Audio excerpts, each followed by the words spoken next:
અમદાવાદમાં બે અલગ અલગ હિટ એન્ડ રનની ઘટના સામે આવી છે।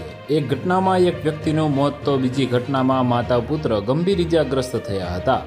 બંને ઘટનામાં પૂરપાટ ઝડપે આવતી કારે ટક્કર મારી હતી। છેલ્લા 4 દિવસમાં બે અલગ અલગ હિટ એન્ડ રનની ઘટનાઓ બની છે।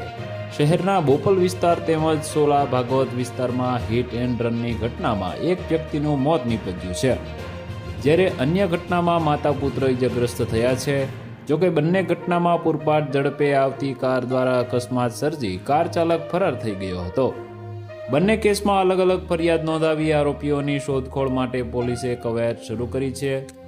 અમદાવાદના બોપલ વિસ્તારમાં હિટ એન્ડ રનનો બનાવ સામે આવ્યો છે।